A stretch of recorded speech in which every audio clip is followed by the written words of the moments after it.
There's also anti-torpedo if you want a screen. Yeah. This is unfortunately it takes away from smaller ships a role and playstyle that instead of being very dominant, it might lessen the need for quite as many. I think you still want to run some fighters, and you definitely want to run some torpedo bombers, especially if you've got support platforms with hangars. Yeah. But I think it has decreased the reliance on you don't want to not have those other ships, but it does reduce. But having one of those reduces the need for those ships that are servicing small ships to be trying to do too many things at the same time. Yeah. I don't need to be having my fighters, a bit like the Japanese in Midway. Do we launch another strike with our fighters or go in with our bombers? No, we've seen fighters. We better quick get those bombers out, rearm for fighters. And once you start doing that, you're up a creek. So the Hammerhead kind of gives you that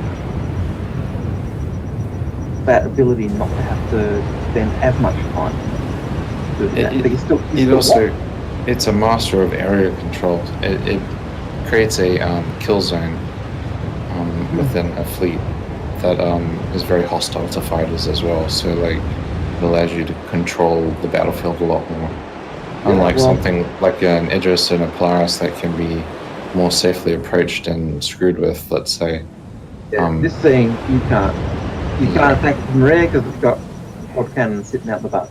If you put this between the target and what you're trying to the attacker and what you're trying to defend, it becomes a big issue.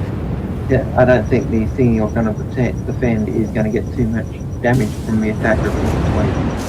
Yeah, well, it's going to have trouble getting close because it wants to stay away from it, and it allows you to sort of control the flow of the battle, which is something a Polaris may have had much more difficulty trying to do. It'll cop it sweet if it's up against, say, if it's a Javelin, they're taking hot shots at it. But then I think most ships are going to have trouble with a Javelin taking hot shots at it. So, yeah, but the thing is, and it's not the type of ship that should be going. Hammerhead's not really meant to take out things like Polaris and Idris. No, it's meant to take out everything smaller. It's everything. Everything smaller than it. It's the king of anything smaller. It's high on the food chain. But the Polaris, it's kind of in that next bracket, eating anything bigger. Yeah. But yeah, and that's why